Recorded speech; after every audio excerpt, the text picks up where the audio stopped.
Hey, I'm Mandy from Garden. And I'm Matt. And today we're going to show you what we're going to do with these sugar snap peas. They're ready to be trellised and we're going to show you how we do it.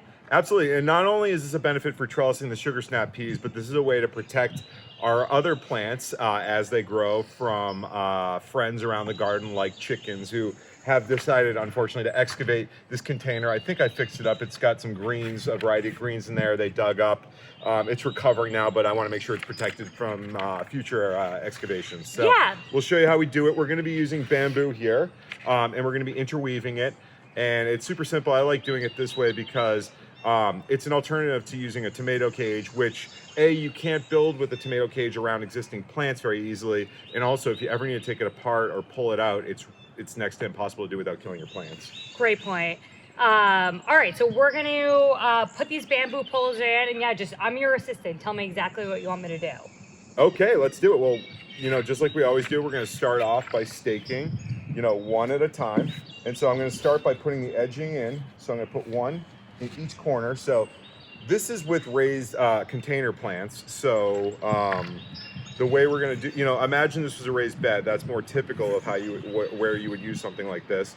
But we're going to put one each, and these are 8-foot bamboo stakes here. And so just to show you how we do this, we're going to put one in each along the back. So these are spaced probably about 1.5 feet, 2 feet apart. And then we're going to interweave these guys. So voila.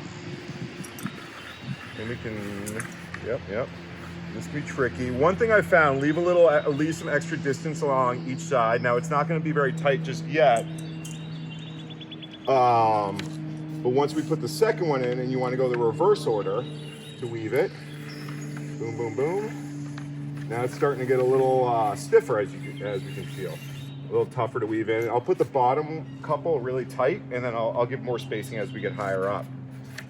All right. And then just as a reminder, we know the greens don't need trellis, but by putting the trellis in the greens, as Matt said, it creates a bit of a barrier from other animals climbing in, like our chickens, or maybe some animals that are just out and about in the garden.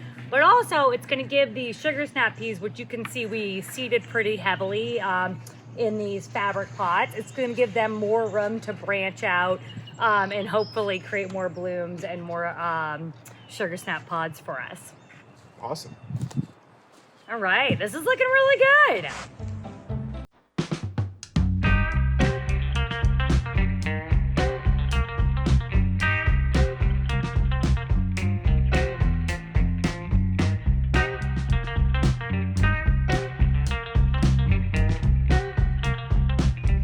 All right, so now that we've got the main trellis built, because we have chickens and they love to jump up and dig around in our containers, we're gonna go ahead and just close off the ends with just a couple freestanding bamboo poles. The other thing I just wanted to mention, when you build your trellis, it's really important to keep an eye on how much room there is at the end of the trellis. We know this from experience. If you have the end super close to the last vertical pole, that's when they can pop out and the whole thing can collapse.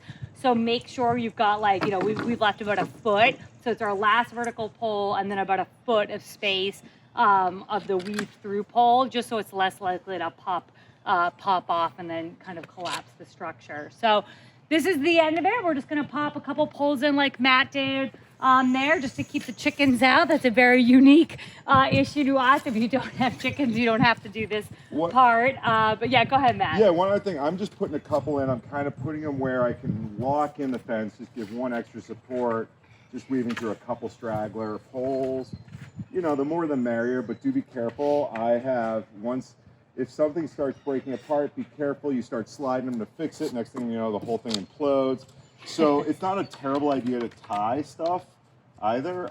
You can use something like like the twine, or you can use the twist ties to kind of lock everything together, so you don't have to worry about it. You can even use like a little nail gun or a few nails, whatever you feel like, to stabilize it. Although the more stuff you add like that, the more it's a pain to take apart once you're done growing. So I try to keep it simple, but there's always that balance, right? Thanks, guys. We're gonna just add a few more. Make sure it's tight enough so no one can get through. Maybe one more.